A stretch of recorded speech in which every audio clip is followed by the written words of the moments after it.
Hey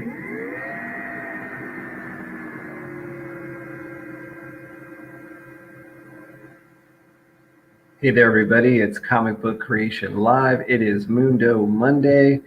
We got Mundo backstage. Let me bring him in. Oh, Lars! How are you?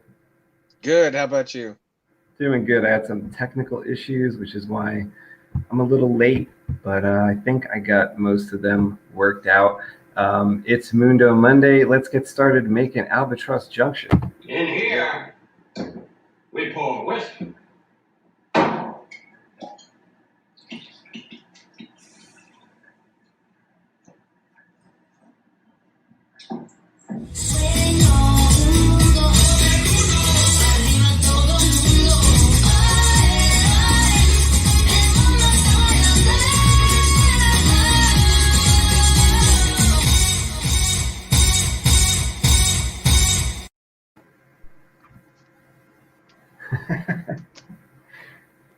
So Good to have it. I am drawing on my iPad, and what I'll do is I'm going to show you a little later because I don't have a way to kind of connect it right now. But No worries. I'm going to show you what I was working on. Cool. So, are you all caught up with the Mandalorian show? Yes. Oh my God. Were you one of those crying people on the internet? No, was not crying. I was almost doing backflips. Yeah, same here. I got up close to the TV. Oh my God. My kids looking at me like I was some kind of psycho. I watched it again tonight. I saw it on Friday, and then I watched it again tonight. Yeah, I'm gonna watch it again. I'm gonna watch it again after we get off. So Because I came to my dad's house from it's a different TV here, and he's got some kind of nice TV that it really looks like sharp on that TV. So it was cool to see it there. Wow, that's awesome. That is awesome. I'm glad you made it, man. Good. I was praying for you to have a good trip, make it there safely. So that's good. Thank you. Yeah, took our sweet time. Went to a bunch of different places. Like I told you, we got some Tennessee barbecue. Yeah. North Carolina. We're in South Carolina for 3 days each. On the way back, going to a couple places as well, but being here for Christmas, New Year's.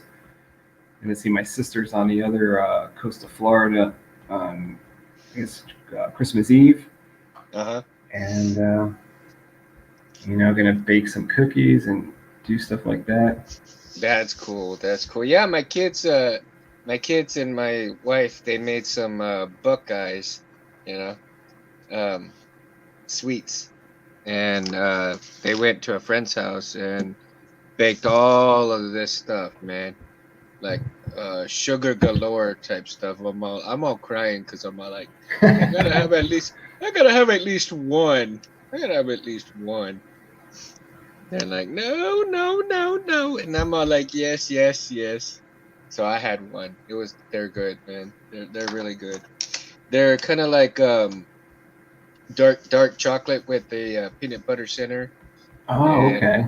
And you have to kind of freeze them though. They're kind of like almost close to a bonbon with peanut butter, Is it a cookie? Is the dark chocolate part a cookie, or that's pure chocolate? Yeah, no, it's like a dark chocolate type stuff. I'll grab one real quick and I'll show you what it looks like. Hold on, real quick. Close up. Give me a second. Okay, great. I'm always interested in these desserts. I could check out desserts all night long. Let's see what he's got. I got some chocolate chip cookies I make. My mom's got some other kind of cookies she makes. Maybe let's see what's in the Cabrera household. And maybe I can con Kelly into maybe sending you some, through what is it, dry ice or something like that. Let me find a good one here. This one's got the little chocolate broken out a little bit, but here you go. Wow, that looks great. Okay, that's different than I pictured. This is perfect. Yeah, my sister made something like this years ago, but not as much chocolate. Maybe this looks awesome. I love those, and those are actually good out of the freezer, honestly. Yeah, they're called Buckeyes. Oh, they're really good. Yeah. Do those have like a Rice Krispie type of bits in there? I think that's what my Yeah, sister does. Yeah. I think. Well, no, these are just the ones with the straight what do you call it? Peanut Like, butter inside of them. Kind of okay. like almost like a cold peanut Reese's peanut butter cup, but you Okay. know, much bigger. Let me go put these back in the freezer because I don't want Okay. them to. Yeah, the ones my sisters make, they're like a peanut butter mixture with like confectionery sugar. They have little like Rice Krispie bits in there. I think it's a bit different. They're like a peanut butter mixture instead of pure peanut butter, like what Mundo's got. Yeah, Wee. Yeah, I mean they're like really super good. I have to be a good boy, otherwise I'd go into a diabetic coma. Yeah, I'm it's already like fat enough as it is. you have that restriction at least to hold you back from the freezer from grabbing Oh, more. oh yeah, yeah. I always tell myself it could be life and death, but if I die, it'll be a happy death. Yeah, yeah. So we've been kind of packing a little bit, man. Kind of interested in getting stuff packed up for the new household and everything like that. And but of course, um, interested in reading some new material for comic book stuff. I may end up deciding to go back through all my old comics and maybe pull out some material to for us to talk about and stuff. Awesome. Maybe you could be on one day when Kevin and I are going to get on and do like a bagging and boarding of some of our books. So if you Yeah, want to go through yours at that time, maybe rebag them, reboard them with new boards, and just check out what we have. yeah, exactly. So that would probably be good. I might have to do that like after the Christmas. Well, after we get into the new house and stuff. It sounds like moving will actually help this because you'll be forced to like pick up those boxes, put them where you're gonna put them, and then we could go through them whenever we have time. Yeah, exactly, exactly. So I'm kind of like, right now, my workbench is all cluttered with all kinds of crap on it because I'm trying to get organized and make sure that all my electronic stuff is nice and you know organized before we get to the household. Yeah. Then you'll have to um, set up all your your work zone over there and whatever yeah, you're I gonna already set up kind for of picked out yourself. my work zone itself. I already picked out my work zone. Listen, I found some stuff while I was, getting some stuff packed up and thrown away and all that stuff. I found some things that I actually got from my grandmother's house a long time ago. They're some little glass crystals, but you see these? I don't know if you can see them. Oh yeah, that's from a chandelier. I always thought those were cool. Is that from a chandelier or some maybe kind of jewelry? No, it's from a chandelier. Well, it's actually from a lamp, a chandelier lamp. Okay. And I have several of these, and I think they would be great. These little ones for like focusing crystals and stuff. Yeah, and you know what the end one would be good for is like a kyber crystal necklace. Right, exactly. Now, my question is, do you want one of these setups? Sure, sure, that'd be awesome. I really like that. Yeah, I mean, look, you could do something with four of them. There's like four crystals there, and you know what the cool thing is? Are the smaller ones like do any of them have holes like where the little band is going Yes. through? Yeah. See the That could help. Yeah, that's yeah, cool. right there. That's got a hole right there. So, because it's got the little wire going through it. Right. So, I and like then that. these have the two little holes on each side right there. But That's hard to do if you don't already have it done. It's like you could really mess yourself up by drilling into crystal glass. Right. So it's nice that they have the little holes already. Okay, so like I said, I have plenty of these, and I will send you, not with this box, but maybe the box after I get into the new house, and Yeah. I'll send you 2 of these, buddy. I'll Oh, send you 2 sweet. of these. Thank you. And Maybe I yeah, can yeah, incorporate something from it into one of the sabers I make for you. yeah, cool, That'd be man. sick. Yeah. So like I said, I found those and I was so super excited about them. I was all like, man, I gotta ask Anthony, because I'm not gonna have enough. I'm really not gonna do enough sabers with that many crystal type stuff. So I figured that you would love some of those, and that would be something that I can send you to, on top of what I'm already sending you when you come back. Sick. Yep. Yeah, boy. Yep. I like Yep. it. Yep. So what did you do yesterday? Did you just chill out yesterday? I was driving for 10 hours yesterday. So I was just like getting here from South Carolina Mm-hmm. down in like the middle of Florida, here where I am right now. So I was just doing that part of the trip. So it was kind of the boring part. Like the day before that was cool. I was walking around all of Charleston. Oh, cool. Yeah. That was really fun. And the dog That's was awesome. there, and he walked all around, and like so many miles. Maybe it was like 20 miles of walking. Wow. I don't know. That's what it felt like. I don't know. I might be exaggerating, but it was like like the dog collapsed Oh, there yeah, I for a said little that's a while. lot of walking. It's a lot of walking, buddy. It felt like it was all day. But the dog like kind of gave out at one point. We gave him a little rest. He kept going, so it Oh, worked. wow. You worked it, huh? You worked it. That is cool. That is cool. Yeah, today was actually a pretty decent day at work, man. I mean, not a whole lot of no, not a whole lot of problems and stuff like that. So Do you work like right up until Christmas, or like right up until Christmas Eve? yeah, well, luckily I asked my boss if it'd be okay if I could come home at 4 o'clock on Christmas Eve. All right, And so like Wednesday, which is the 23rd, you'll be working till the same time? yeah, Wednesday I'll be working till the same time. I'll be home a little bit late, but I'll be here. I'll be on if you're gonna be on. Yeah, I think I'm gonna do a Mandalorian like review show on Space Cool. Windu channel Wednesday at 8 p.m. So I was gonna invite you. I mean, you're invited if if you're around. Otherwise, watch it after the fact or whatever. But Yeah, no, send me the link, and as soon as I get home, I'll be on, dude.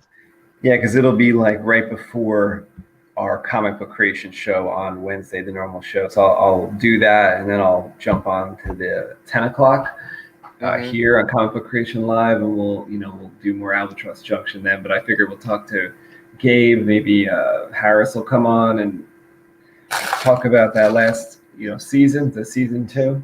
Yeah, cool. Cool. Yeah, that'd be like super awesome, man. Cause yeah, I really didn't want to be working till 8 o'clock on Wednesday night. Yeah, that's And rough.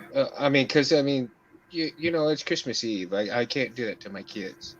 So luckily, I have a good boss. So they said absolutely, we'll get you home at 4 o'clock. After 4 o'clock. All Great. right, cool. It's a done deal. It's a done deal. It better be. Right.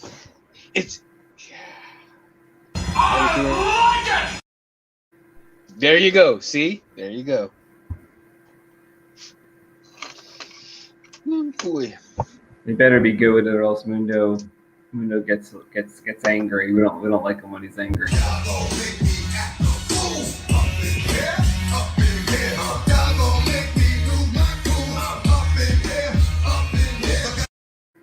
I have to turn into the Red Hulk, man.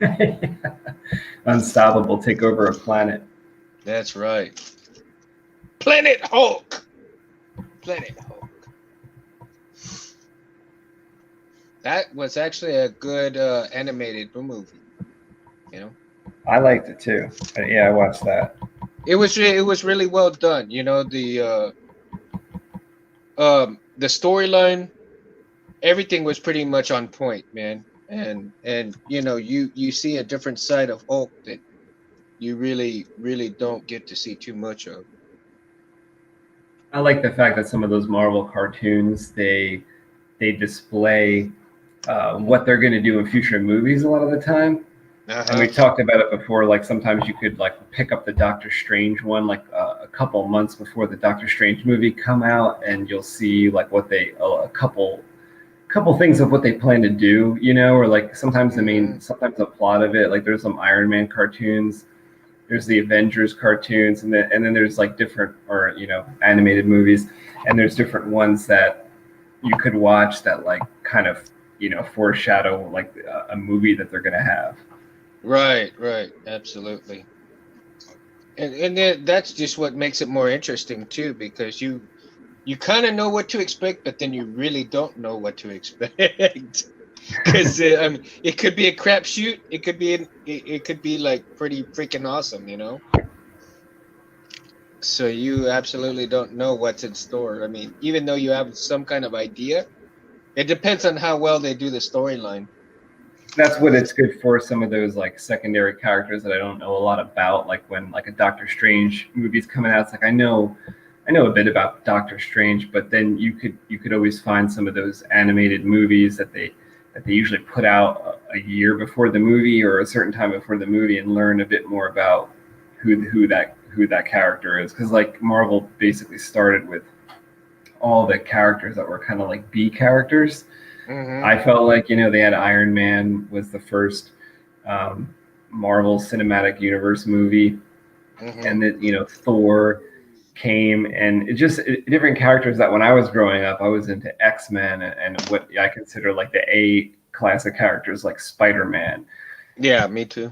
people like that. So then when they do the when they didn't have the rights to do those characters per se, they would do like the next best thing. But you could learn Yeah. about those characters if you didn't like read the comics, because for one, like me being a artist, I wouldn't really read the comics that I had. I would mostly be looking at the pictures Mm-hmm. to get Yeah. inspiration. See, and me with the comics, I actually looked at all the pictures like you, but I really took time to read those. The only bad thing about it is I was so careful on opening the comic books. I didn't want to mess them up, man. I was like, do I really read them? Do I really open and read them? And I'm like, oh, shit. Because we were in the age group where like our fathers like had comics, but they didn't care as much about them, and then they found out they were like worth money later. So then we were trying to like keep them in excellent condition, but little did we know that we were all living in a time where they were printing a lot more. Yeah. And that's the bad part about it, because all the reprints really made them, lower value than what they should have been. And here you are thinking, oh my God, I've got this, I've got that. This is going to be worth money. This is going to be this is going to be that. And I'm going to be set for a good while. Or like I'm And then, gonna buy 3 or 4 of these. yeah. And then you come to find out, you're like, oh, hell. Now they're only like worth $1 or something now. It's like, come on. I spent freaking $40 on comic books, and they're only worth $1 each. We're thinking I'm gonna get about 500 for Yeah, all that. for like your number ones and stuff like that. Maybe Yeah, something for your number two, maybe $50, $45, but it's just not the way it panned out, because they would print like 450,000 of these things instead of like 10,000. yeah. So it's like, man, and after that, I just kind of got discouraged, a little bit. I mean, now I'll do the graphic novels more, because now the graphic novels have a little bit more of extra stuff in the books than they do the regular comics. And besides, they actually put like 2 or 3 of the comics into the graphic novels. So I'm really not losing anything reading the graphic novels when I can catch up to 2 or 3 comic books at one time. You know. And the nice thing about those graphic novel sets is that the paper and stuff that it's printed on is oftentimes like better quality than what the original Yes, comics were. yes. You know, if it's a compilation of 4 or 6 issues, it's usually like printed on nice paper. It's maybe even they sometimes would update the color. It just depended like how old the book was. Right, and I totally agree because and even then the graphic novels are a little bit more sturdier, so you have a little bit more value into that, into the graphic novels, and you don't have to kind of like worry as much as messing them up because they're a little bit more sturdy. So I mean, you still have to be cautious on what you're doing with them, but at the same time, it's like they're not as frail and as brittle as just a regular comic itself. You know, they're In the not as. 90s, and they started making the comics more like robust with the better paper Mm-hmm. and the glossier finish and the better colors, like computer colors. Mm-hmm. Mm-hmm. And the different content, and that's another thing. That's one of the reasons why um I'm so interested in Albatross Junction is because of the way the story is kind of perceived, the way you guys are bringing, these characters to light, these different kind of characters. It's not the same old story that you see in a lot of comics. You know what I mean? A lot of times, if you read enough comics, you'll get to see a pattern of the same old story, over and over and over again. And it's like, okay, mm, I read this one, but it's just a different cover, you know. Somebody And it's coming like, back to life, or like yeah, well, here's the thing. I mean, you can only come back to life like so many times. I think. But if you keep coming back to life over and over and over and over and over again, it gets kind of monotonous. You know what I mean? But again, like I think like The Walking Dead did really well because once the characters died off, they died off, and they continue with different new characters.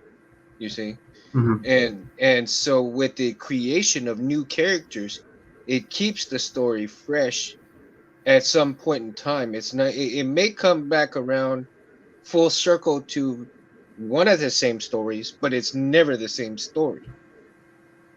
Because you have these different characters, and each character will bring their own set of, you know likes, needs, wants, in different, characteristics that they come into the storyline to make everything fresh again. So if you bring the same character back and they keep doing the same thing over and over again and then still dying and doing the same thing over and again, well, come on, who's gonna, like, he came back once or twice, you're like, cool, all right, I get him a little bit longer, that's cool. He came back once or twice, that's cool. But then the third time he dies, it's like, really, he's gonna come back now? He ain't gonna I mean, stay dead. yeah, he can't stay dead, so what's the point? It's a lovable character, but again, it comes back to the same old stuff. And if you want to keep it fresh, you have to bring in new characters and stuff. Now, if it's based on one character, then to me, if you're gonna use one character for the whole story, then you would need a bunch of fillers in between his story or her story. You know what I mean? So you have a little bit of their story, and then you'll do some filler stories, and then go back to that main character, and then do some more filler stories, and then go back to the main character. Because if you come to me, well, to me personally, this is all my opinion, nobody else's. If you keep with the same character, like constantly, he dies, comes back. Da da da da da. Back. Okay, well, he dies. He came back. Dies. Comes back. What more does that character have to offer to the story if he or she is doing the same thing over and over again? Where is the story gonna end? Or how do you keep the story fresh with that same character? Like, I mean, Wolverine, he kept, he had that healing factor, so he never really died. You know what I'm saying? Yeah. So it was always a fresh because he was always meeting these new people, these new characters.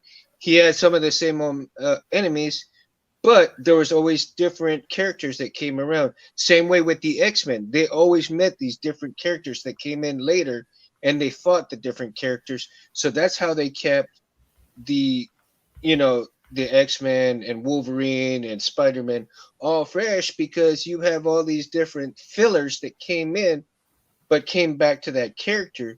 But those characters died very, very few times, So the story was always changing up and being different.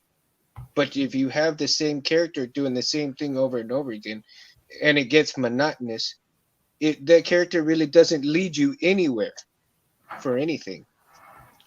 And I feel sometimes that some of the comics will have that just to be on the safe side, so they can sell the comics. You know what I mean? There's this way that they could make up for like a character like not being very interesting if they are important and they do a lot. There's all the characters on the Expanse basically. Like I have a hard time like liking anybody from season 1. I don't know if you've watched this, but like I think it's so realistic and enjoyable, and like the situations that they're in, it's exciting. You never know what they're going to do. Like you never know what people are hiding, and you never know what these characters are like going to do next, because they're all kind of got these like other kind of secret life the audience doesn't really know about, or some kind of past, or like maybe they're like very predictable in a sense, but they're interesting because like the way that they interact with the rest of the people in the story.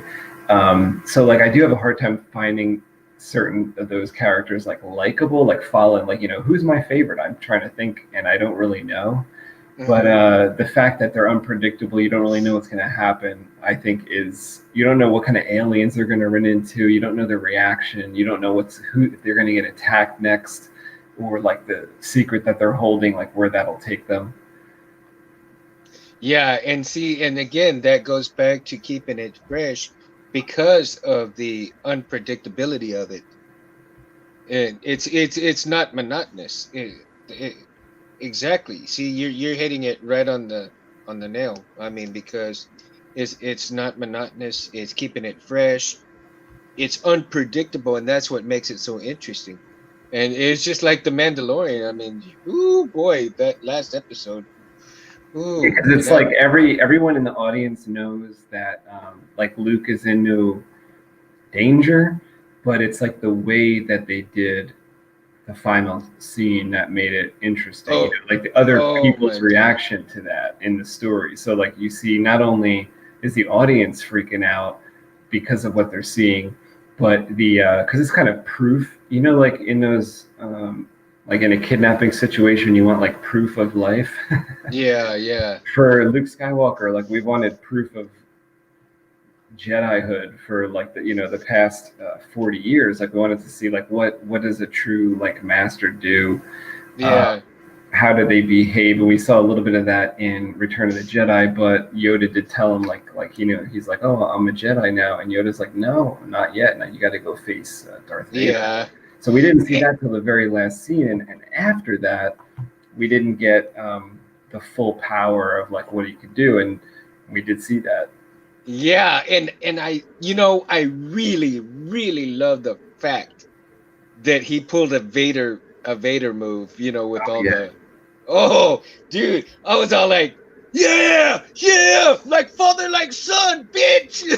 I'm like, damn. And Very my kids, recognizable too, like very yeah, recognizable movements as the yeah, return as the Revenge of the Sith scenes. yeah. And my kids were looking at me like, Dad, you okay? I'm all like, yeah. I was like father, like son. He brought it. He brought it. He brought it. He fucked them all up. He And you know fucked what them all up. reminded me? That scene reminded me tonight because there was the second time around when I was watching it, the droids from Revenge of the Sith opening scene when they're going up and down the elevator, and when the elevator doors open and there's the battle, or there's the Trade Federation droids, and Yeah, how they kind of whip through them like butter. Now, yeah, I know the threat was kind of bigger here in the Mandalorian episode because those Dark Troopers, I would wager, are more advanced right. or deadly than any of the battle droids we've seen before. But Yeah, the way he cut through them was just the same way as butter, as yeah. his I father love. did, Obi-Wan, right? Oh, and I love the fact. I love the fact that he was in the X-wing, and the X-wing just flew right on in and just docked like Yeah, because nothing. that's how they portrayed it in the books. They really seem to be holding true to all the stuff that they supposedly canceled back in Hmm. 2014 when they talked about they got rid of the expanded universe. Don't you Hmm. feel like it really seems like they didn't get rid of it because all the stuff is now coming true through the show, kind of. In the expanded universe, Boba Fett was alive. Yes, yes, and I think the show, the Mandalorian, the show itself, if they continue to do stuff like that to portray a lot of what Legacy what characters. yeah, the legacy characters, but at the same time, it it really how do I explain this? Really brings to light what we should have seen in between the movies. you know if it brings the storylines together because of that, that would make everything a little bit better. That would win Well, I me don't. back. I don't want these things to align with the newer movies because, like, it No, no, just no, no, ends up as him being like a bum, you know? no, no, no, no, no, not the newer movies. I'm talking about the older ones, Right. that because I want these scenes and these things to be fillers for the original trilogy type stuff. Right. You know what I mean? And That's what it seems like because they're doing. and I'm hoping that's what they are doing, because to me that would bring a lot of disappointed fans back into what should have been done in the first place. You know what I mean? Right. And the newer movies really and honestly, I think they could have done a whole lot 20 million times better than that. And they could actually redo a lot of different scenes type stuff. And I think the And more time like we get away from those, so like let's say they say they're going to make like a Luke Skywalker series, or they're going to make that Boba Fett series, or more Mandalorian seasons, and maybe we get a glimpse of the Grogu and Luke at some point, or Ahsoka at yeah, some point again, and then more years will go by. Right now, maybe there's an Obi-Wan series, and then maybe there's a yeah, Luke mini series, and now we're talking 5 years from now when a bunch of these mini series have come out, and now we're farther away from 2019 or 2018, whenever that last movie came out, yeah, 2019.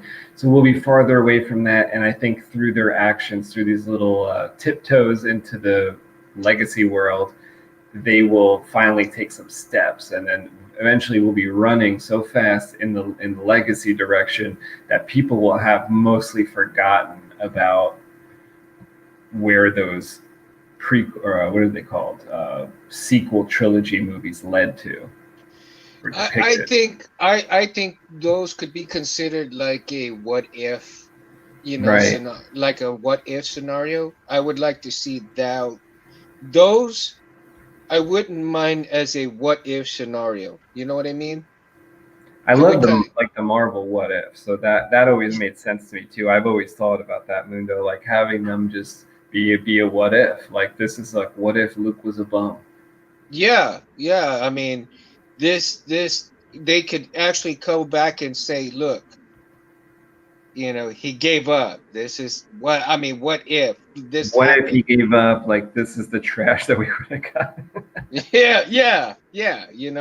And but unfortunately, you know, we won't see Mark Hamill in his, you know, to be the master that he really was known for in terms of Luke being the master that he was known for after all that, but really showcasing his legacy as a teacher after Kylo Ren. You know what I mean? I think we should have a movie with Luke being a teacher and actually teaching a new Jedi. Well, aside from Rey, right? Aside from Rey, there was another student that he was secretly teaching, and so he would teach Rey, but he would also find a secret student that nobody knew about Who are you until talking about right now?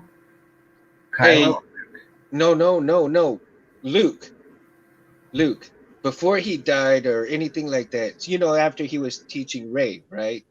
Before he passed on But I to the thought we got rid Force. of that storyline. Or are we still talking about the what if? Are we saying it's No, what if? Or are we saying it's legit? no, no. I'm saying this is like if this turned out to be before the what if, you know what I mean? Okay.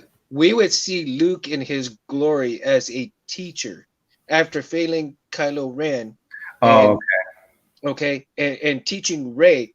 But after teaching Rey, he secretly took on a new student that nobody knew about. Even not even Rey knew about it, right? And this is just a scenario. I'm not saying that this would ever happen, but to me, I think that would be a badass story that Luke had gotten a secret student and taught him the Force, became a Jedi Master, and then he and Rey would eventually meet later on. And but Rey would still be the Jedi, right? But then you would see Kylo's gone, and to me, I think that guy that was in that ship, I don't remember his name, the one that was in the ship that when the ship blew up and stuff, that was talking to Palpatine before it blew up. I think he would become like the new Sith Lord. Uh, he was secretly learning to be a Sith, but he was never even shown to be part of a Sith. You know what I mean? you mean he found out about it from Palpatine? You're saying in your story? In my story, yeah, before the ship blew up and Palpatine was telling him all this stuff and all that, I don't remember the part of the story that Palpatine said something to him and yada yada yada, and he said yes, my lord, and da da da, and then that's when the ship blew up. So we think he's dead, right? And but I would say that he was secretly teaching him to become a Sith Lord, or he was already a Sith, but nobody even knew about it. Just like Palpatine, right? Nobody knew Palpatine was a Sith until later on. They did a great book about that. It's called Darth Plagueis, Mm-hmm. and they showed Palpatine's master and their plan to take over the Republic. Mm-hmm. And when the plan was going down, Palpatine like kind of took some circumstances that were going on at the time and used them to his advantage to take down the Darth Plagueis as well. So that when the whole episode one was like just starting, Mm-hmm. it was like the sort of finale of Darth Plagueis book. Yeah. Have you read that one? No, I need to. I really need That to. one's really cool because it's like you would think, by the title, like, oh, it's all about Darth Plagueis, but it's really about Palpatine. Like they might have called it Palpatine, because Wow. or the Emperor, because it's like how he became. Well, not exactly how he became the Emperor. I guess that wouldn't work because that happened in Revenge of the Sith, right? But this was Yeah. like this book culminates with the opening of. It kind of takes you even through. It takes you through episode 1 a little bit, if I remember correctly. It was probably a few years back that I read it, but it was pretty cool that they depicted the way that the Sith operated, because it's since like the Darth Bane books, you hadn't seen the Rule of Two in action. So if you go and read the Darth Bane trilogy, and then 1,000 years later comes Darth Plagueis. So it's kind of the culmination of Darth Bane's plans, because Darth Bane wanted the Sith to rule the galaxy, and it took 1,000 years, but it happened, right? But unfortunately, for I the listened to bad the guys, audio. it only happened for 20 years, right? Until Luke grew up, and then it all went to shit. I guess maybe about 25 years for them they ruled. Yeah, something like that. Because I mean, I did listen to the audio books on Bane. Oh, it was so interesting, man. Oh, you That did? he, Okay. I love the fact that he was actually picked on a lot, Yes. and that's what really drove him kind of mad, because he let everybody just basically stick that kick me note on his back and take it to the next level to him. And eventually he got to the point where he just snapped. But He snapped. in like his way, it was making him stronger. Yeah, exactly.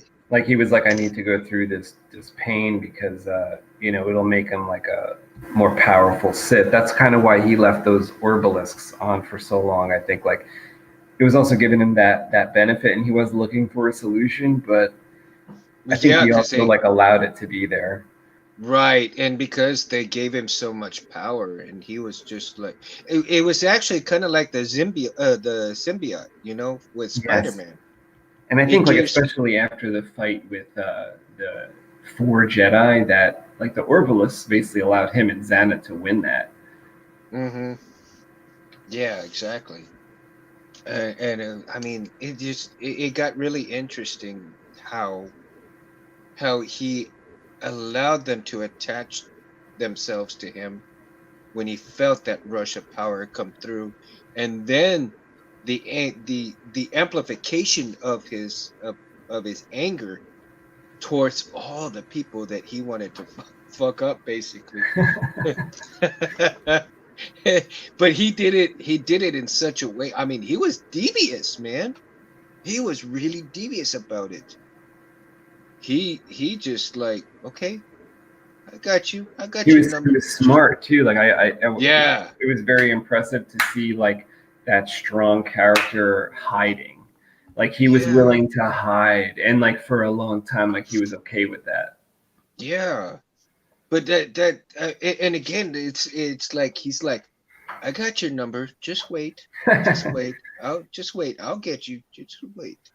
And that is what really, like, oh my God, he just that was really cool, man. I really like that fact that just wait, motherfucker, I'll get your ass.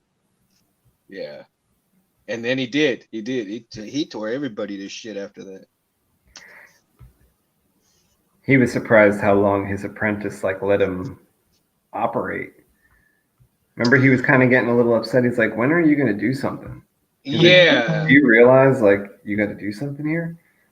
She's Right. like, And "No, I realize I'm waiting for the right moment," and she did. She waited for the right moment. I He was love like that. without a saber. He was messed up. And that I love that. That was actually pretty cool too. I love that moment when they actually talked like that, when she actually told him, no, I'll fuck you up in time, don't worry about that, you don't need to worry about that. And he was actually more worried that she didn't do something, but he got kind of worried when she did. Yeah, you know he was waiting for her to kill him, I think she but then really did take him by surprise at that moment in a sense, because he was almost in like a false sense of security with her.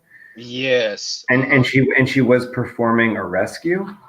Right. So that was a little bit of a shock, but he was so wise. It really wasn't a surprise, but in a sense, like it sort of was. Yeah.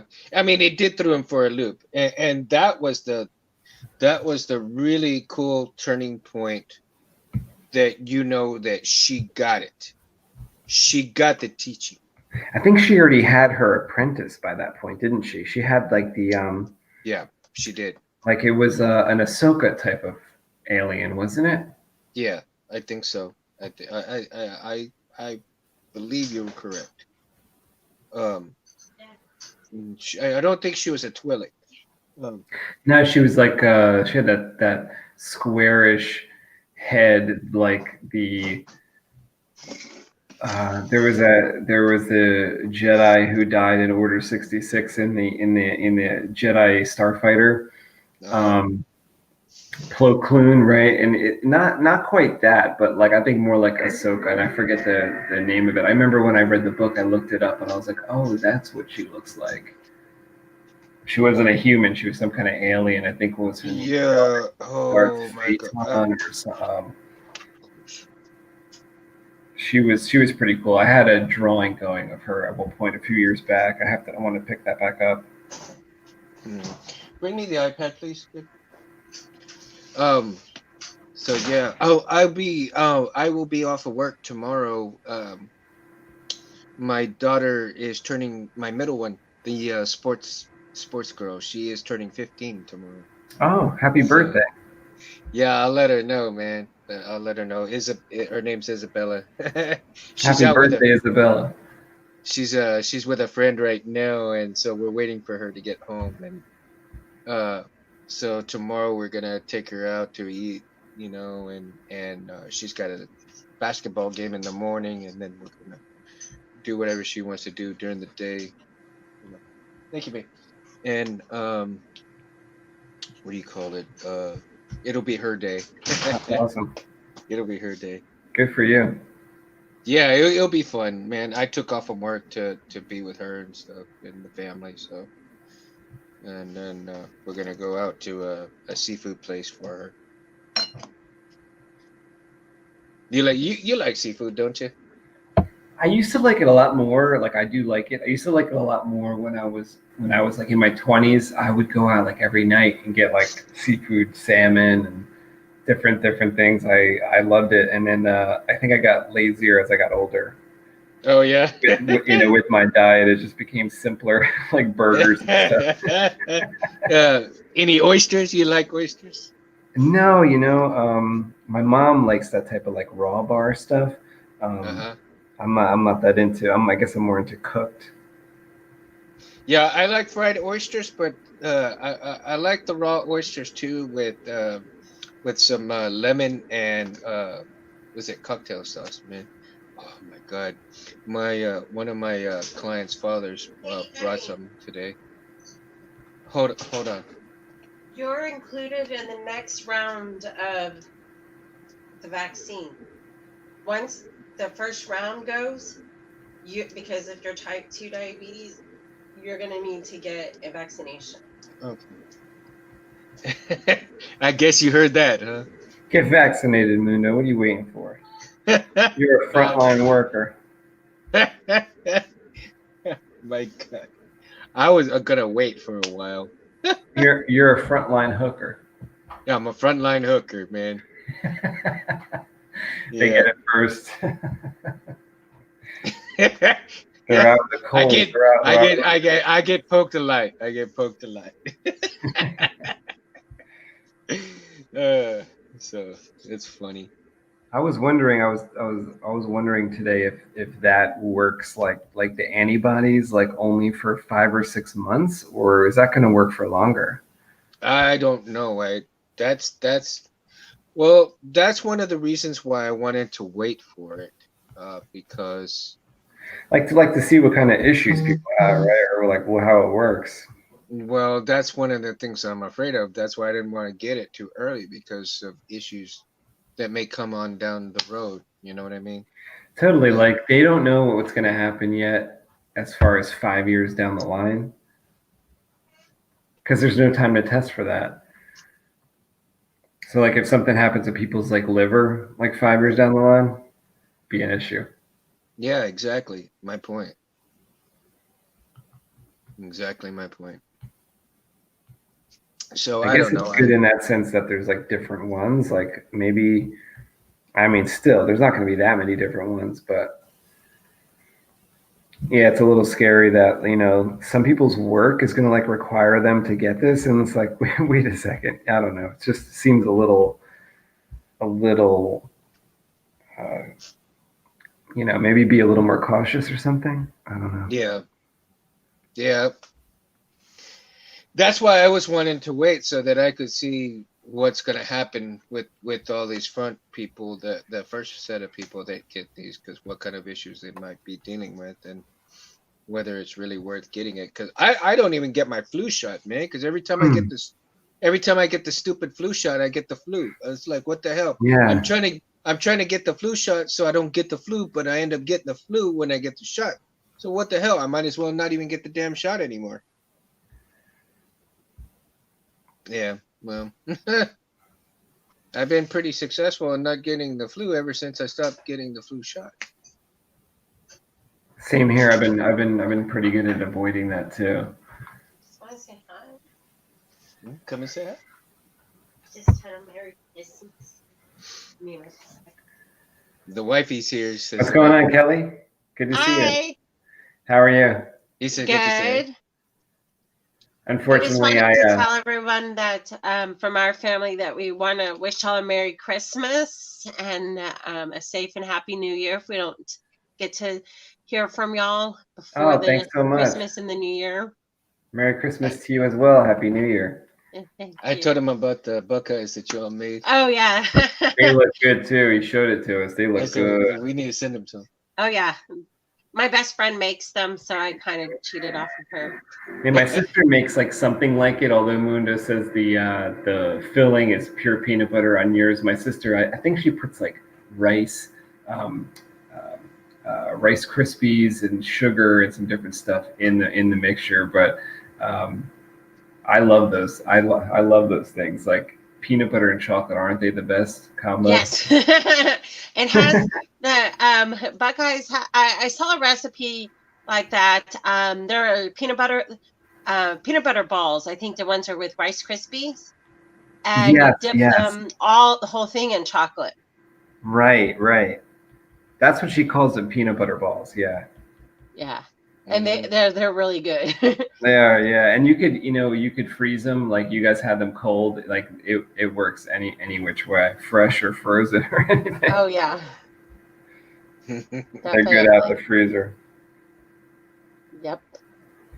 It's like we usually don't bake, but this year we went to a cookie exchange party, and we made cookies with my best friend and her 3 kids, and then we made our Buckeyes. So it was pretty festive this year. Yeah, this Wednesday I'm going to make cookies with my mom. I drove down to Florida, visit my parents, and my mom's here with all the cookie ingredients. So we're going to do it on Wednesday. Do like my grandmother's recipe. There you go. Yeah, that's fun. That's going to be a blast for sure. Yeah, good. You're never too old to make cookies with your mom. Yeah, that's true. That's for sure. Well, I'm going to let y'all guys go, but y'all have a good night, okay? And have fun. You too, Kelly. Thank you. Bye. But, hey, have one of the girls get me the Yeti with the ice, please. Yeti with ice? Yep, thank you. So, yeah. So a lot of cool things coming in. And, like she said, we hope you all have a, great holiday and stuff together. So that's what it's all about. Family is what's important, Definitely. And you gotta take time, slow down and smell the roses, because we only get one life. Make the most of it, Yeah, it was good this year to kind of take a bit of time off, even though some of the Sabre emails are still coming in like, hey, where's that Sabre? It's like, well, it's not being worked on right now, unfortunately. Well, and here, and I hope some people are watching too, and they need to understand that, you guys have, sabersmiths have lives as well. I mean, it's not the only thing that they're doing. Some might, but for those who have other jobs, on top of doing the sabers and stuff like that, Meg too. I mean, he's got a very, busy type, job, and he'll get to sabers when he can, and some of the other sabersmiths, and people need to understand that, your saber will come, the good sabersmiths that are, that are honest, such as yourself and others, uh, you know, their saber will come, but you have to be patient and understand that you can't work on it every second, every minute. I mean, it's impossible. You have other responsibilities, and other things to do. Not just the saber itself. Yeah, And for me, I always hope that like the videos I put out or like shows people like look like he's putting out the lightsaber or the blade or whatever product like a couple times a week. So like mine's coming. You know what I mean? yeah, It's not like a year goes by with like nothing coming out. It's like every week there's like something coming out. So hopefully they understand that like they're just on this their turn is coming type of thing. yeah. See, and like when I commission you for the two sabers, eventually, I'm pretty much gonna understand that it may take a, what, almost a whole year maybe. Yeah, I'm hoping to be in a better position by that time too, because I basically halted commissions since like April. Hmm. So that allowed me to kind of finish some of the ones that were digging into my side a little bit, where like I had something I was waiting for on it, or something was just giving me trouble. And I still have a few of those left, but I'm hoping that by March, April, May, I will be in a position where a lot of these things that have been waiting a year or more Hmm. are done by then. Yeah, and like I said, and then, uh, I'll probably email you something about this later, because I don't want to put it on live, because that's for us to talk about and stuff. Um, because it's not. I don't think it'd be fair to say, much of anything on on here.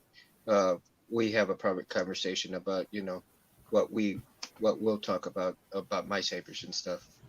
And but for, for other people who commission you, and they need to understand that you put your heart and soul into your work, and your work speaks for itself. And that's one of the reasons why I want to go and commission through you. Not not not only because, of the comic book stuff and everything else like that, but to me, I believe, when I believe somebody wholeheartedly puts their heart and soul into something, it's worth putting money into that situation, to that product, to which the product is you, my friend. You know, um, so f- and for the audience that's just watching, and they decide that they want to go through you, you know, let them. And this is coming from me personally, as a heartfelt person that has seen your work, knows your work, and can honestly say that, you will do people right. But for those who are impatient, kind of learn a little patience, because it's worth the patience to have when you get a product from Space Window. Oh yeah, all my customers are so patient with me and nice about it. I've been really lucky, so that's been really good. Give me the Yeah, time to do it, because some of the stuff is like doing it for the first time, or something special, something custom. So it just is always a little longer than you think, yeah. as far as how long it takes. And I didn't. and this is the funny thing is that I didn't realize what it took for a build until I started doing something myself and learning the process and understanding what it takes to get it done. And after seeing what you guys have to do, what you know, and even as long as you guys have been doing it, you still have problems here and there, and it's not easy. It's not easy by no means. I mean, yeah, you can knock something out after a while, but I mean, when you get all certain things wired up and everything like that, and then it you have these roadblocks, and it's hard to tell where that little roadblock is kind of stopping you from going forward, and then you have to kind of go backwards in order to find that little roadblock to jump over it. And you're speaking from experience on this one. Yeah, I am. You know about all these little things that can happen because it's like, when you make your first build, it's some of those things Right. happen.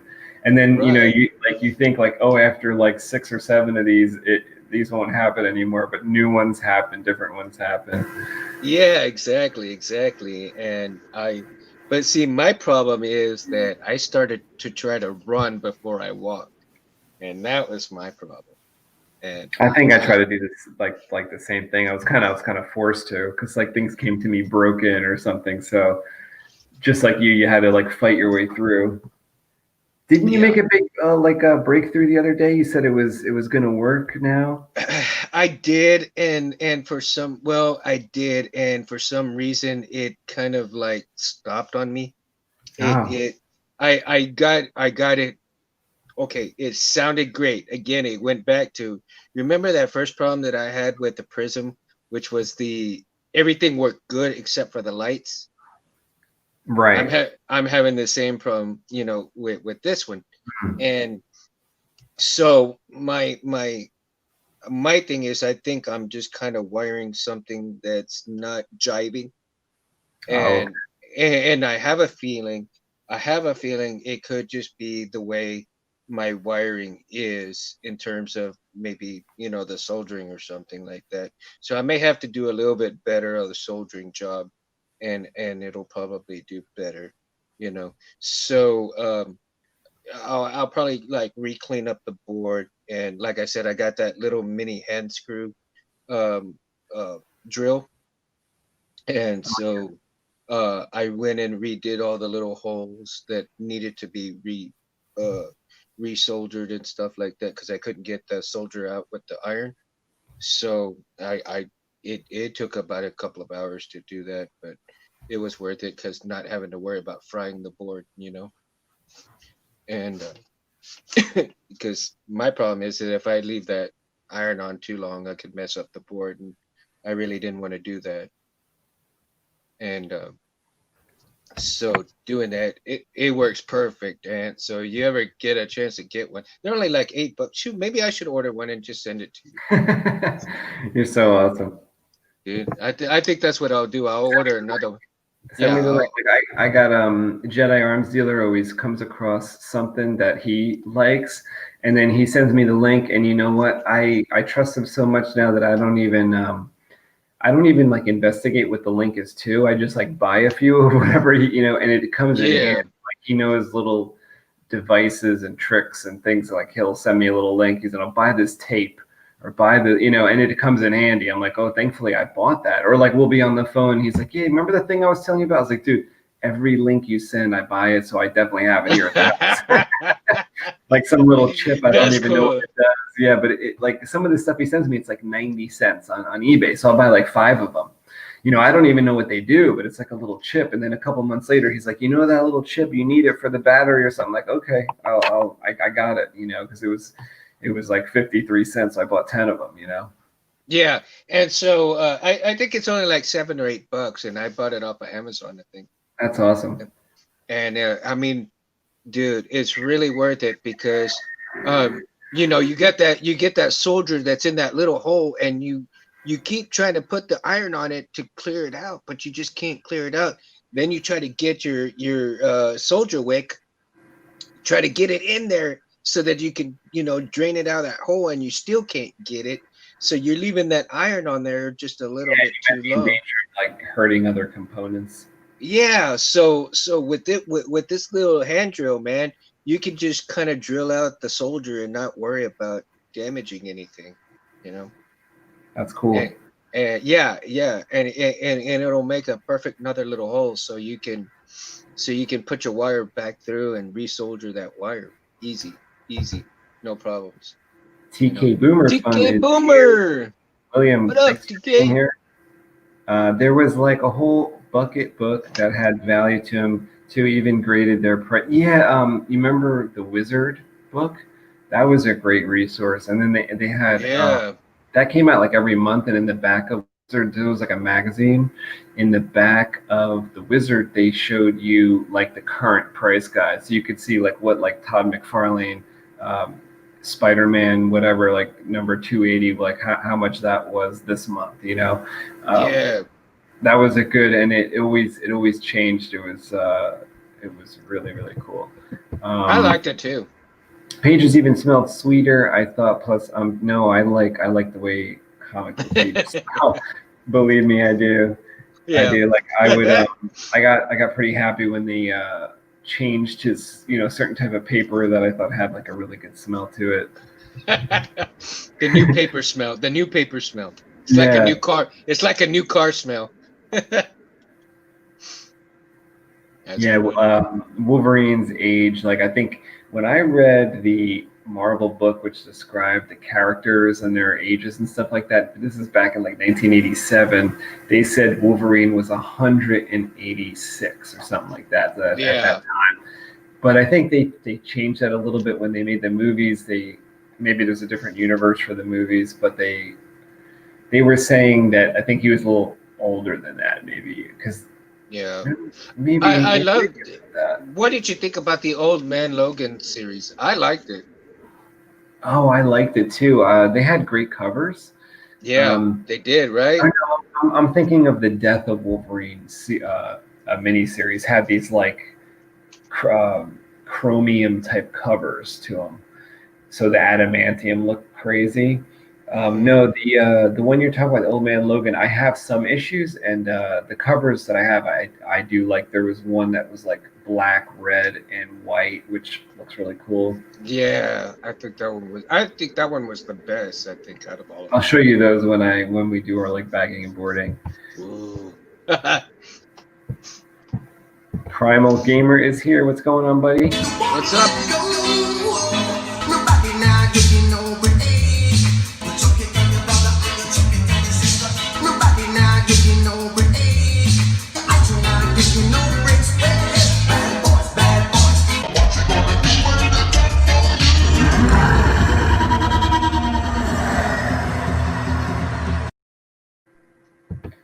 Welcome, my friend. He says, I'm late, but hi. Well, hi. Thanks for being here. Oh, yeah. No worries, bro. No worries. Appreciate you. Fernando Cyan says, hey, what's up? Adriel, what's up, buddy? Talking about lightsabers, what do you guys think of seeing the trademark green saber last Friday? Oh, dude, I wasn't one of those crying people on the internet, but I think I was crying happy tears. I was doing backflips with Randy Poofoo. Fernando, we're going to do a talk about The Mandalorian Season 2 on Wednesday night on Space Windu channel. If you want to come by and join us, I'm going to be going over the whole thing with Gabe. Gabe is a huge fan of The Mandalorian in general and like Baby Yoda. Yeah. Hey, Eddie. What's up? What happened to that? Adriel, how you doing, man? It's good that you're on the show, man. Thank you for coming, man. I miss you, man. I thought Luke Saber looked so good though, and it did, dude. Mundo, I told you I watched it on two different TVs. Like the first TV that I watched it on, I thought the the Saber was a little like not as bright to me, but I think like the TV was a little dark. Tonight when I rewatched it on my dad's TV, the Saber looked perfect. Yeah, yeah, Luke looked a lot better too on the TV I watched tonight. I actually right. got up and looked close, and I was like, this looked a little strange to me at first, but then I was like, you know what? I think they did a good job with that. I was like, this looks nice. I think it's fine. You know what I mean? Like his expressions, there were some Hmm. subtleties in his eyes and stuff like that, and there was some weirdness if you look close, but I thought it worked. Yeah, it worked. Yeah, and like you were saying before, the movements were so much like Anakin, so much like Darth Vader, and when Yeah, you just see him from the back and he's doing all his business, you realize that this is Vader's son. Um, yeah. like And he nothing. had the black outfit. He had Yeah, the black outfit, I think. still wearing that from Return of the Jedi. Like I love seeing that in Return of the Jedi. That was one of the first like good guys I ever could see growing up. That was like wearing black. Yeah, exactly. That was Exactly. interesting to me because I felt like when I watched those movies for the first time, I felt like he could fall to the dark side. Like that was a possibility, especially since Right, like Yoda said there was some other that was gonna take up the mantle if necessary. I was right. thinking, and like Palpatine had basically won every other situation that he was in. So I was like, Hmm. well, he could. And then they explained it in the books. I think in the Heir to the Empire book, if not that one, the next one that they had Luke cloned, from the hand that he lost on Bespin, Right. and Palpatine made like 90 or 100 Lukes, and he would like set up the scenario that we saw in Return of the Jedi like 100 times before that Hmm. with these clone Lukes trying to just like they like would win every time, like they were able to get one over on these clone Lukes, but they just didn't. Palpatine just couldn't foresee this like father-son connection that happened Right. with the real Luke, right? So that's kind of what changed things. Hmm. But to see him like acting like the man, like that he really is supposed to be, Right. was just glorious. Yeah, oh yeah. That was like ah moment, you know. Everybody's been waiting for years for that. Yeah, Years. too many years. Oh my gosh, I was just like and I actually would love to see a standalone movie where Luke was in between all of that kind of stuff, you know, how he would be training by himself. On top of, I know they showed a little bit of him training Leia, but I'd like to see himself training, you know, training by himself and getting to his full potential. That I mean, we saw his full potential a little bit, but it wasn't as prominent. You know what I You mean? mean? Do you mean last night we saw, or in the movie? Because No, in no, the movie, I felt like there was like a lot of emotion there, and it really wasn't like, yeah, at the end of it he was a Jedi master, but I don't really know that we like witnessed the action. right. It was more of a heartfelt like family story rather Right. than displaying this like wicked action.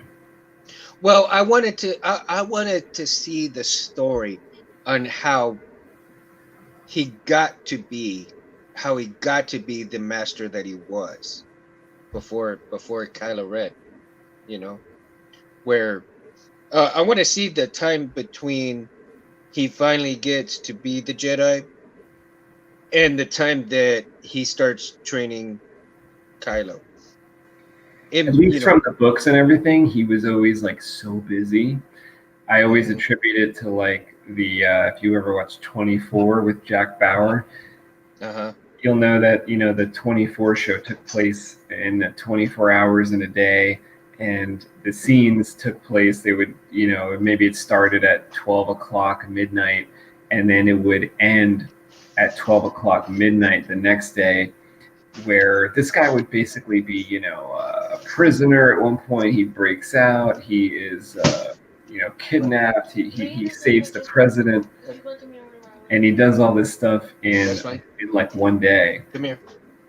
Come here. So the Luke character, I think, in the books at least, is so busy. He's like Jack Bauer. Right. Here's the birthday girl. Happy birthday! Tomorrow. He's saying happy birthday, Happy babe. birthday. Well, tomorrow's in like in Thank 2 you. hours. Tomorrow's Yeah. in a couple hours for you. Happy birthday! Have a great day tomorrow. He says, have a great day. Thank you. Enjoy. So cool. So, yeah. So I Yeah, think Jack Bauer's. So, yeah, that's really a great analysis, though. You know. I think Luke was probably so busy that he came as quick as he could to Baby Yoda.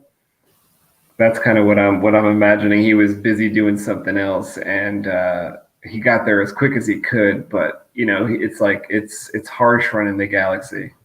Right. Now, there's an interesting thing that I had seen online is that why wasn't Grogu, with Luke later on? That's what I'm wondering. Were you guys expecting to see Sebastian Stan or the aged CGI Mark Hamill? I've been wanting to see Sebastian Stan play this role for the past 2 years, probably ever since I saw those Instagram pictures of them side by side. Right. Side by side looks. I thought it was perfect, and I thought it was a bit of a missed opportunity here, especially since he's under contract with Disney for that Falcon and Winter Soldier show. I think they could have easily gotten him, but this second round of watching it tonight, I realized that the credits included Mark Hamill. So I guess when you have the OG guy, you can't pass that up. So I understand. Exactly. I understand. Oh, Fernando says happy birthday to your daughter. You can have a good day tomorrow. Yep. Thank you, Adriel. She'll love that, man. Miss you, dude. Yeah, Fern and I've been best buddies and since Del Mar. But as I was telling you before, my my parents kind of grew up with his, so to speak. Oh, And okay. my mom went to school with his dad, and so they known each other for his family has known my family for a very long time, and we've known each other for a good quite a while since our college days together, and we actually worked out together and stuff for a good Was long his time. parents the type of people you called aunt, aunt or uncle, even though they weren't, because you knew him so well? Oh yeah. Yeah, we're family, man. We're family practically. But yeah, he's we always have a good time every time we get together or call each other and talk to each other and everything like that. It's like, you it's a conversation that you just pick up right after you leave, right after you've left, and even as long as time as you are apart, the conversation just goes Doesn't right back matter. to it. Yeah. Yeah. We just start right where we left off. That's So cool. I we always always like a friend too, like that, where sometimes you don't even have to say anything. You could be silent, and it's not awkward. It's fine, when you're with somebody you're comfortable with. So you yeah, could be in the exactly. car and just not say anything. It's totally fine. Yeah, exactly. How did the Bengals just beat the Steelers? Oh, how did the Bengals beat the Steelers? Oh, I don't know. I think they got gypped a little bit. I don't know. That's my only explanation. Yeah, that or they just gave up. Who knows?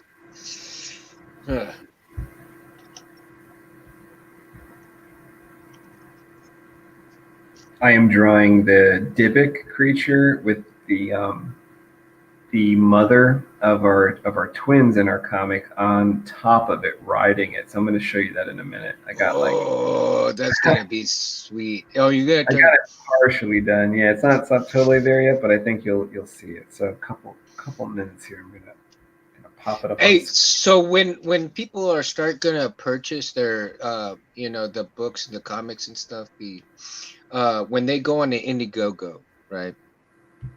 is that they're gonna go through an account, or how is that process gonna happen? Well, our if you go to our pre-launch page, which is normally in the description tonight, I had some computer issues. I don't know that it made it into the description, but if you search Albatross Junction on IndieGogo and you sign up there, all it is dropping your email. So we'll just keep in contact with you about when Albatross is coming out, which will be early next year. But basically, that pre-launch page, that link that you find on IndieGogo, will turn into the campaign. So in January, when the campaign launches, or I think like February 1st, whatever day we chose there, when that campaign launches, that page for the pre-launch will just turn into our main comic book for sale page type of thing. So you can go back to that link, and we'll probably send you an email if you sign up now. You'll also get 2 extra trading cards and another poster. Like anyone that gets the comic Albatross Junction will get 2 trading cards and a poster. But if you sign up now, you'll get 2 posters, 4 trading cards. There's going to be like 24 trading cards overall. So people are going to get like random ones in with there. You get like 2 different ones if you sign up next year, or if you sign up now, you'll get the four random out of the 24, and you'll get both posters. One of them being the Mundo poster that we showed a couple weeks ago. So that's a definite. That's the one that you'll get by signing up early, and then you'll get a different poster as well with the comic. I think it's going to be like a 9x12 poster, or it's going to be a 9x 24 possibly. So I'm gonna check 24. That out. Whether it might fold in half and kind of be like a pinup. We're still kind of figuring that part out of it. Well, let me know, because I wanna frame it. Oh yeah, definitely. I'm definitely gonna get the Mundo poster and frame it. Yeah. And it'll be the first graphic novel is going to be the first volume is going to be issue 1 and 2. So you'll see Mundo's bar in I think they mention it in the first volume, but you'll probably see Mundo's bar in the second volume. Mm-hmm. That's where Mundo's the bartender. It's Mundo Monday. He's the bartender at Mundo's. You better back off, because he's got the nuclear drinks. In here, we pour whiskey.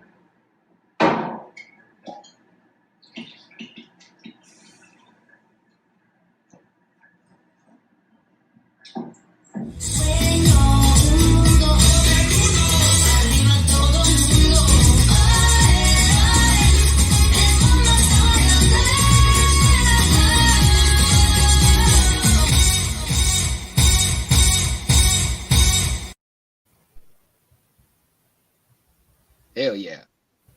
Gotta love El Mundo's. Come have a drink with me at El Mundo's. I'll guarantee to warm you up or burn you out. I wonder if we'll be able to send out like shot glasses. Maybe we'll make shot glasses too. That'd be cool, like little skulls on them for El Mundo's. Yeah. Well, when you come back, hopefully the box will make its way to your house, and you'll have those shot glasses. So I'm sending you the Texas shot glasses. So yes, sir.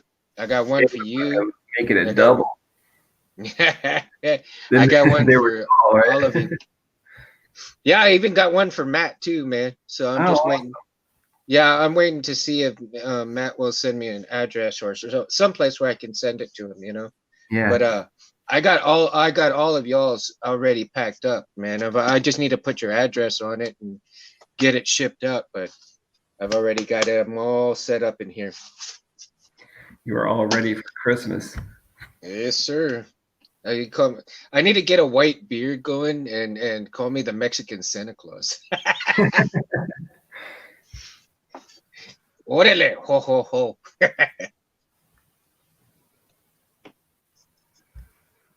Too funny. Okay, let me show you what I was working on tonight. Yeah, I have this computer that I'm working on at my dad's that doesn't have a camera. So I had to make a choice. I was like, do I use my iPad and draw on something else? But I had no way to show you guys that. So I thought, okay, I'll draw on the iPad and I will not have a camera. That's just how it'll be. So let me show you. Yeah.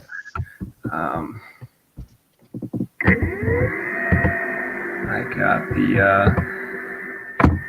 Alba here. She's like going to become like she's like a sort of like a main character, but she isn't there for very long. Yeah. And she is on top of our main monster because she kind of controls the monster. Like she has a connection with the Dybbuk. Sounds like you got the ship's engines going off and on there. Yes, I do. This computer's pretty loud. I like that sound though. It's pretty cool, man. It sounds like they're working on the ship and it's going off and on, and it's like they're like, shit, I can't get it started, damn it. You know, sometimes when Harris and I are working in the Starship Destiny, we play. We have like the ship sounds from the Enterprise. Oh, that's cool, dude. That's cool. Yeah, I watched a couple of episodes of the Enterprise the other day, man. Archer's something else, dude. Scott Bakula. Yeah, he's actually doing a pretty good job as captain, man. Especially, well, he's got a lot of, he's got some big shoes to fill as far as his dad, you know, his dad stuff in terms of the show, not his real father, but Right. His character's father, you know, that started the ship and all that, and became friends with the Vulcans, and all of that legacy was his to do. Oh my God, look at that. Let me see if I can zoom in on this. Something. That is spectacular, man.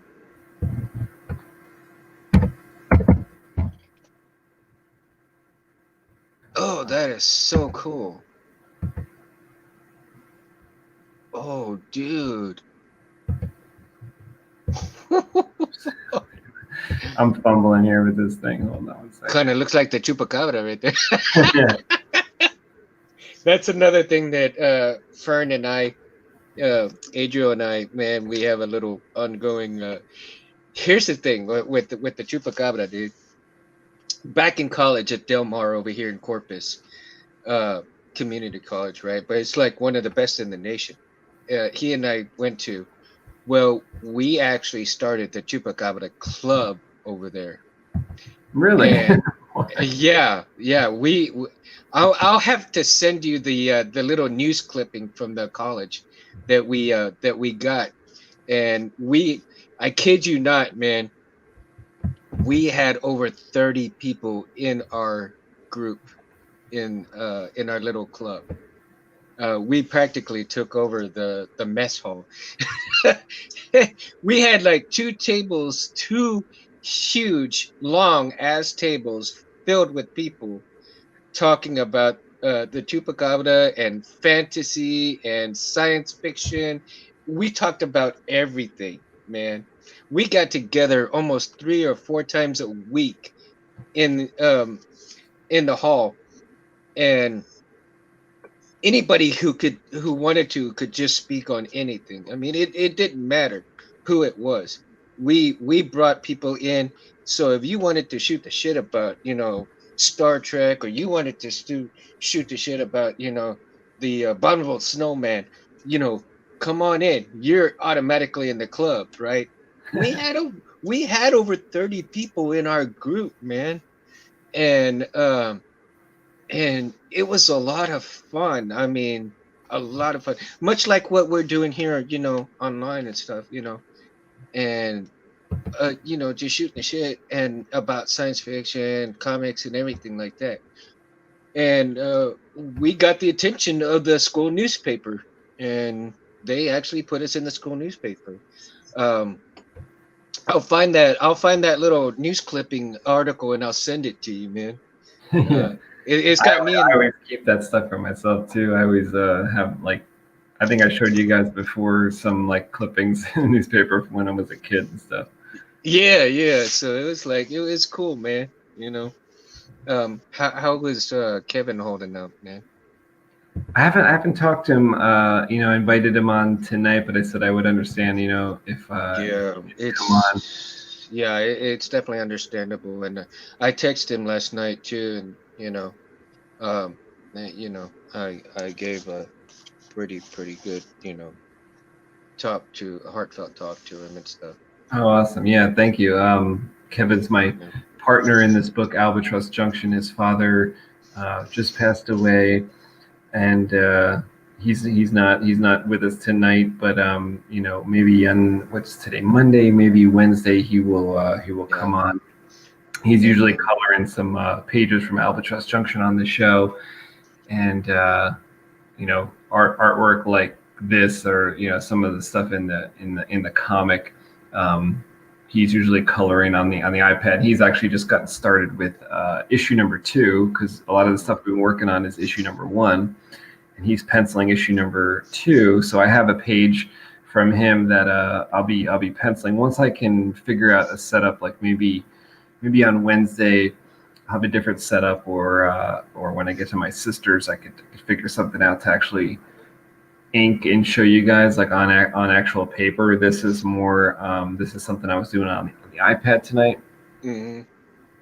And that's funny that you say chupacabra, because that was one of the kind of inspirations I had for this. That's so cool. Like, that's one of the words I thought of when I'm thinking of it. Yeah.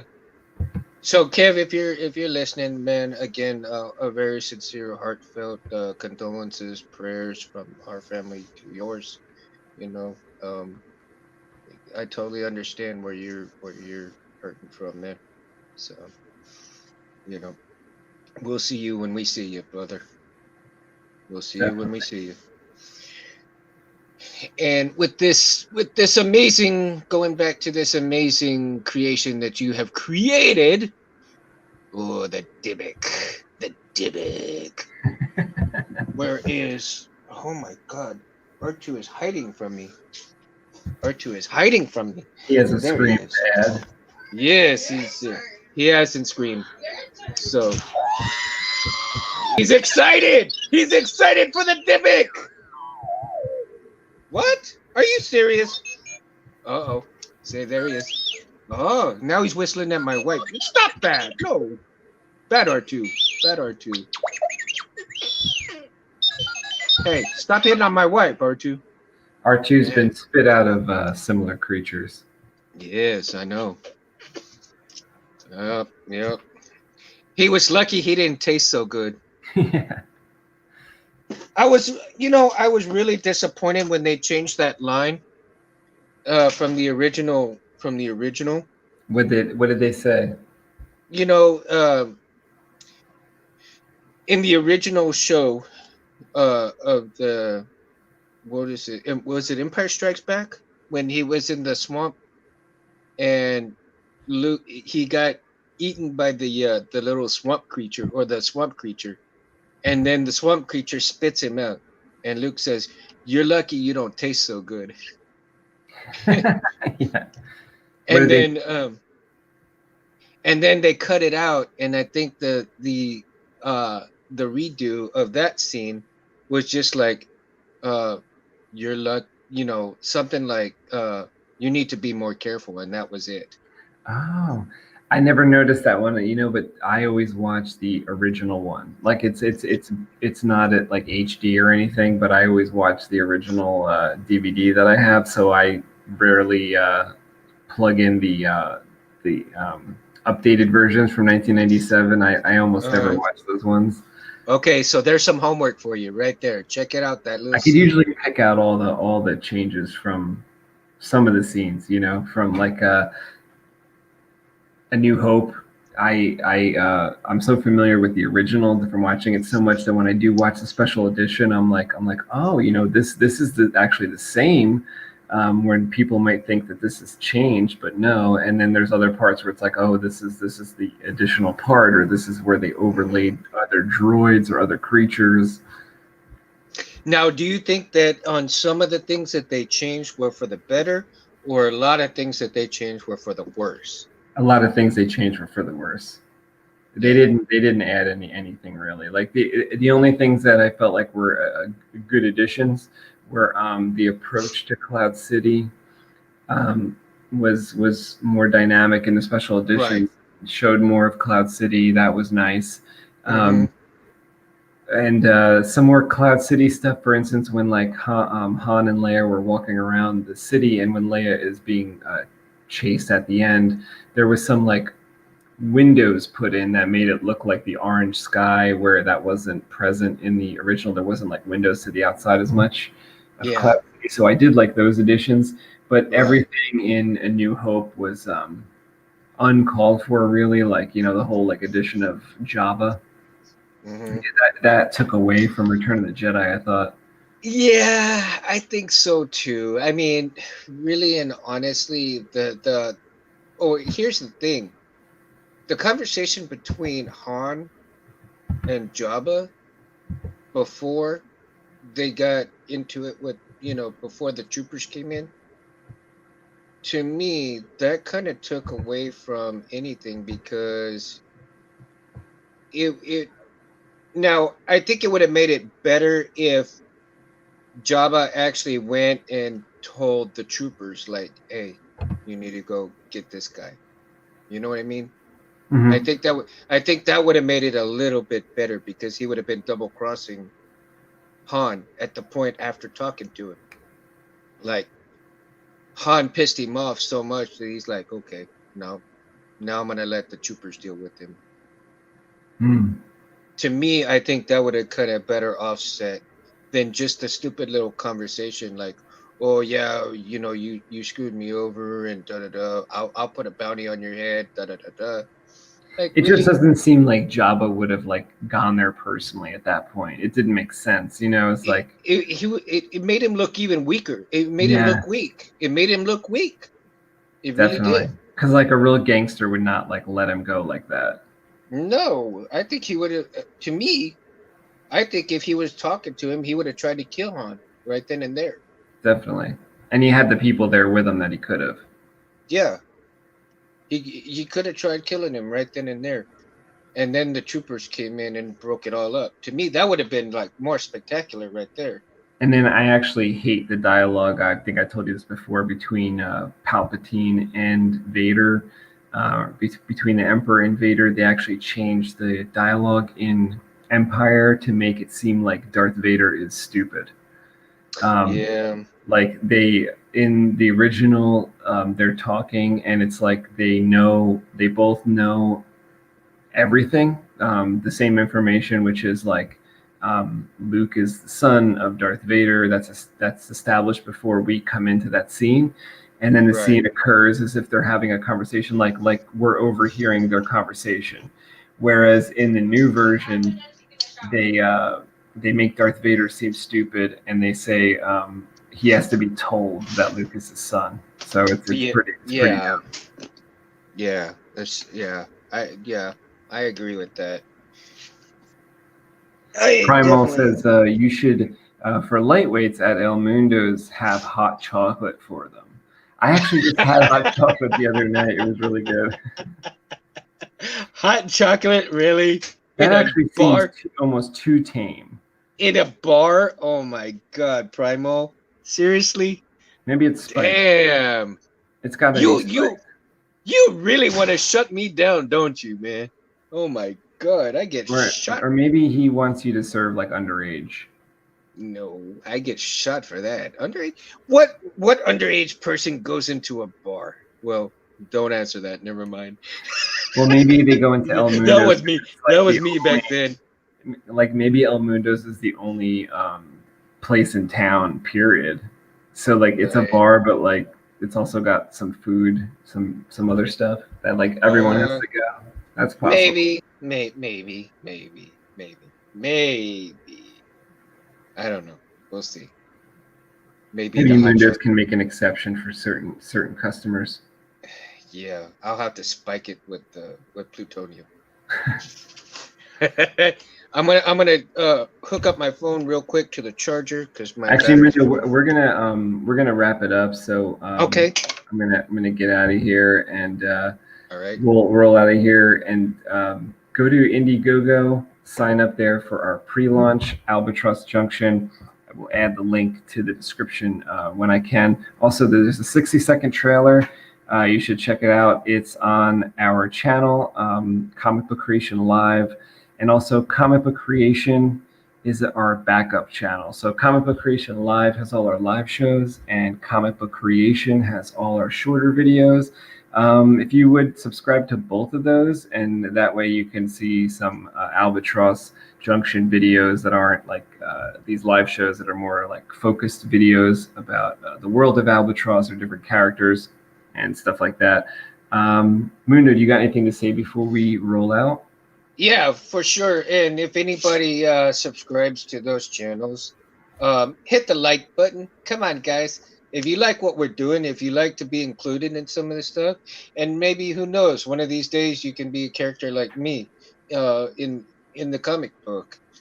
Bring us some ideas. You know, there's nothing's out of range for ideas. Like and subscribe, guys. And for those who came on the show, for those who are watching, for those who would like to participate in the show later on, we thank you very much, and we always enjoy new people coming on with us too. And as always, thank you, Space, for having me. I Thanks, appreciate Mundo. it.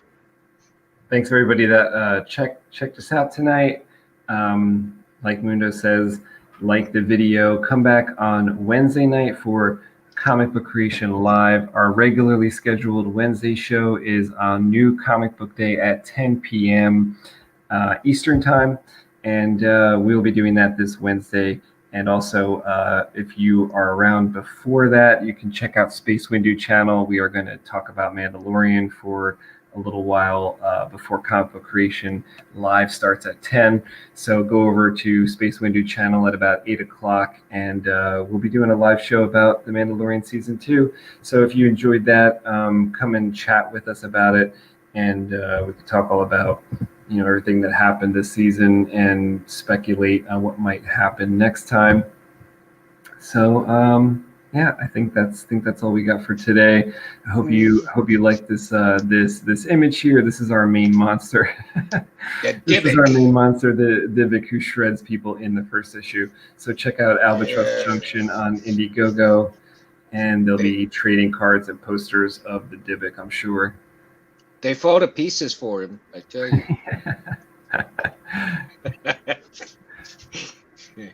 All right, have a great night, everybody. You too, man. Thank you. Peace out, everyone.